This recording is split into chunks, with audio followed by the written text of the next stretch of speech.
नमस्कार मंडळी, मी सरिता. कसे आहात सर्वजण? मजेत आहात ना? सर्वांना श्री स्वामी समर्थ. शुभ सकाळ सर्वांना.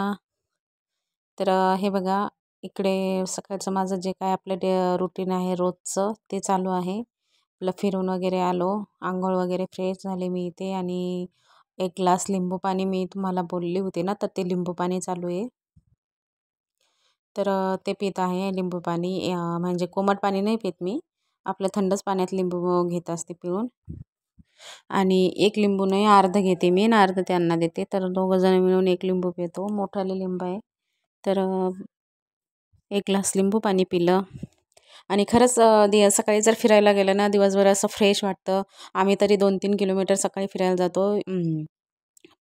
दीड नाही, एक पाऊण तास नाही तर 1 तास तरी फिरतो आम्ही सकाळी सकाळी. तर 7ला गेलो तर 8ला तरी घरी येतो. तर असं फिरणं चालू असतं. तर मग छान असतं आणि त्यांना फिरायचं पण सांगितलेलं आहे. मग त्याच्यामुळं मग मी पण जात असते त्यांच्यासोबत. तर फिरून वगैरे आल्याच्या नंतर मग माझं जे काय असतं ते आपलं सकाळची रुटीन ते चालू होतं. तर मग त्याच्यानंतर तिकडे त्यांना बदाम सोलून दिले. बदाम भिजायला टाकत असते. रात्रीचे त्यांना ड्रायफ्रूट द्यायचे असते रोज. तर बदाम भिजायला टाकले होते तर त्याचे साल्टं वगैरे काढून दिले वरचे. तसे नाही द्यायचे, तर मग मी साल्टं काढून दिले. आणि इकडे चहा पाणी करायची होती. तर चहा ठेवली एका साईडला आणि एका साईडला मी भोपळा करायचा होता, भोपळ्याची भाजी कोरडी. तर मुलांना पण सुट्टी होती, झोपलेले होते दोघं पण पोरं. तर ते शनिवार होता आज त्यांचा. तर मग सुट्टी असते. तर दोघं झोपलेले असल्यामुळं माझं चाललं होतं आणि उशीर पण झाला होता. तर मग म्हटलं डब्याला पण भोपळाच द्यायचा. तर मग इथे छोटे छोटे भोपळे होते ते 2. तर ते दोन्ही भोपळीचे कापून घेतले, बारीक असे कट करून घेतले. आणि भोपळ्याच्या मधलं ते पांढरं असतं ना, ते मला ते खायला नाही आवडत. तर मग मी ते काढून टाकते, त्याच्या सगट नाही चिरत.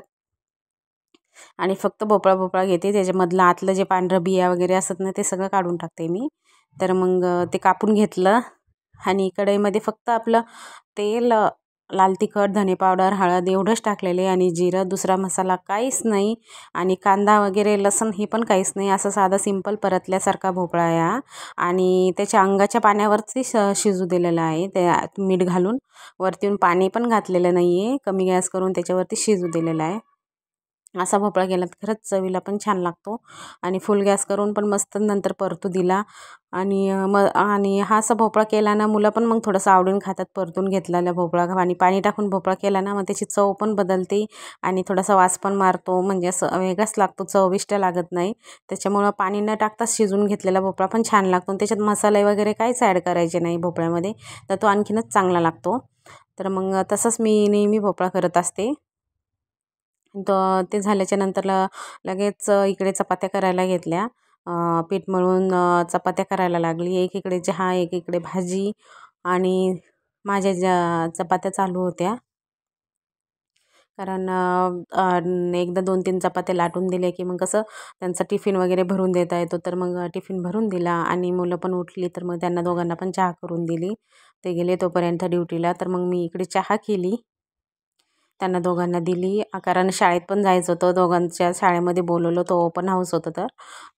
तर मग त्याच्यामुळे त्यांना पण मग उठून घेतलं, त्यांना आंघोळी वगैरे घातल्या, चहा दिला.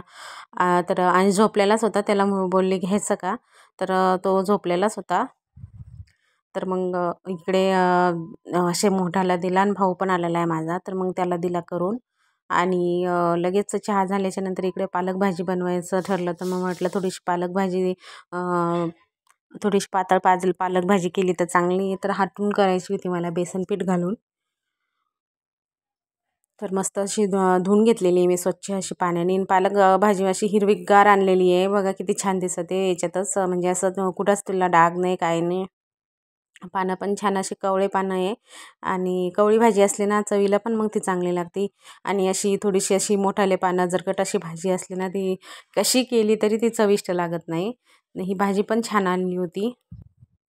तर त्याला शिजायला घातली, तोपर्यंत मग मी दुसरं जे काय काम होतं ते केलं. आणि थोडंसं पाणी घालून त्यामध्ये मस्त थोडंसं वाफू दिलं अगोदर. आणि 2 मिनटं थोडंसं गरम होईपर्यंत, नंतर त्याला वरती झाकण ठेवून दिलं होतं. आणि भाजी शिजायला घातली. तोपर्यंत मग शिजेपर्यंत अंशला पण उठून घेतलं. उठ म्हटलं शाळेत जायचं आहे तर मग पटकन तो म्हणे आता, म्हटलं हां. तर मग लगेच उठला तो शाळेत जायचं म्हटल्याबरोबर, कारण त्याला माहीत नव्हतं आज रिझल्ट आहे म्हणून. तर मग त्याला पण उठून घेतलं. जे काय कपडे होते, ब्लँकेट वगैरे ते सगळे जमा करून ठेवले आणि जे काय चेअरवरती ज्या फायली वगैरे होत्या हॉस्पिटलच्या ते सगळं औषध गोळ्या ते सगळं बघून घेतलं. एका साईडला ठेवून दिलं. ते कसं इकडे तिकडे पडून राहिलं ना, मग एकीकडे फाईल एकीकडे गोळ्या होतात, त्याच्यामुळं मग मी ती पिशवी पण व्यवस्थित ठेवून दिली. कसं मग वेळेवर हे कुठे ते कुठे होतं म्हणून कसं गोळ्या व्यवस्थित ठेवून दिल्या ना, मग वेळेवर सापडतात त्या, म्हणून मग मी त्यांच्या गोळ्या व्यवस्थित ठेवून दिल्या आणि कपडे वगैरे मस्त ठेवून दिले. चेअरवर होते ते आणि इकडे केस ओले होते माझे, तर म्हटलं मग थोडंसं केस विचरावं. पण केस काय झालं अशातनं खूप गळत आहेत, पण किती म्हणजे काय घालावं काहीच कळत नाही, एवढे केस गळते. तर हे बघा, तुम्हाला तेच दाखवत होते, एवढे म्हणजे भरपूर केस, कंगवा भरून केस गळते. नाहीतर माझे असे एवढे केस कधीच नाही गळाले, पण यावेळेस जास्त केस गळते. तर म्हणजे पातळ पण जास्त झाले. आणि इकडे मग वेणी वगैरे घालून घेतली मी, माझं आवरून घेतलं थोडंसं. जे काय आपलं जास्त काही नाही, जे काय आपलं पावडर वगैरे थोडासा मेकअप होता ते सगळं केला, जायचं होतं तर. आणि मग शाळेतून जाऊन आली, कारण शाळेचा व्हिडिओ तर मी करू नाही शकले, नको म्हटलं. कसं शाळेचा व्हिडिओ म्हणजे बाहेर गेल्याचा व्हिडिओ केलाच नाही मी. शाळेमध्ये पण मुलं असतात, हे असतात, त्याच्यामुळे मग मी शाळेचा पण व्हिडिओ नाही घेतला. आणि त्याच्यानंतर तिथून आलो घरी.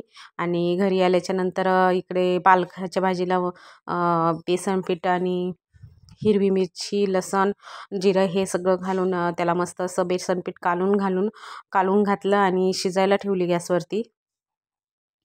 आणि एका साईडला इथे चवळीच्या शेंगा आणल्या होत्या, तर हिरव्यागार मस्त शेतातल्या शेंगा आहे, आईने दिल्या होत्या. तर त्या सोलून घेते, कारण त्या थोड्याशा सोलायच्या आहे, जास्त नाही सोलायच्या, कारण त्या तव्यावरतीच परतायच्या आहे. त्याची काही भाजी बनवायची नाही. माझ्या लक्षात आलं, म्हटलं शेंगा आहे भरपूर, तर मग आपण तव्यावरती तेल मीठ टाकून परतले तर ते छान लागत्या. आणि लगेच पालकाच्या भाजीला फोडणी द्यायची होती. तर एक पूर्ण लसणाची हे असते पाकळी, ती पूर्ण अशी सोलून घेतली आणि अख्खा लसूण जे काय आपण पाकळ्या असतो त्या तेलामध्ये जिरं घातलं, लसूण घातलं, कारण पालकाच्या भाजीला जेवढा लसूण असला ना तेवढी चविष्ट लागते. तर पालकाच्या भाजीला एक हिरवी मिरची पण कट करून टाकलेली आहे आणि लसणाचा स्वाद कसा छान येतो आणि भाजी पण छान लागते. त्याच्यामुळे मी काय करते, पालकाच्या भाजीला नेहमी जास्त लसूण घालते. त्याच्यामुळे काय करायचं, नेहमी पालकाच्या भाजीला तुम्ही पण काय करायचं, जास्त लसूण घालायचं, चविष्ट छान चव लागते जास्त घातला तर. आणि मस्त अशी फोडणी दिलेली आहे. असं आम्ही काय केलं, थोडंसं आज किंचितसं थोडंसं लाल तिखट टाकून बघितलं, नाहीतर मी लाल तिखट पण टाकत नाही कधीच. हिरव्या भाज्या असल्या की हिरवी मिरचीच घालत असते, पण म्हटलं आज थोडंसं टाकून बघावं. नंतर मस्त अशी तडका बसलेला आहे, फोडणी दिली मी पालकाच्या भाजीला, शिजली पण भाजी, एका साईडला ठेवून दिली. आणि एका साईडला जे चवळीच्या शेंगा होत्या त्या खुडून घेतल्या, मस्त धुवून परतून घेतल्या, तेल मीठच टाकलं त्याला, जास्त काही टाकलं नाही. आणि त्याच्यानंतर आम्हाला थोड्याशा मग वालाच्या शेंगा आणल्या होत्या त्यांनी, तर मग त्या वालाच्या शेंगा आमच्यासाठी परतल्या, कारण त्यांना नाही जमत, त्याच्यासाठी मी चवळीच्या परतल्या ना, आम्हाला वालाच्या परतून घेतल्या. त्याला पण असं साधं तेल मीठ टाकूनच परतल्या, मला काही म्हणजे भाजी आवडत नाही त्याची, असे तेल मीठ टाकूनच आवडतात जास्त, म्हणून मग मी तेल मीठ टाकूनच परतून घेतल्या. आणि इकडे मस्त ते झाल्याच्या नंतर जे काय आपलं जेवण होतं, लगेच जेवायला बसलो होतो आम्ही. आणि ताट वगैरे लावून दिलं त्यांना. हे बघा, छान असं जेवण झालेलं आहे. सर्वांचे धन्यवाद. Bye bye.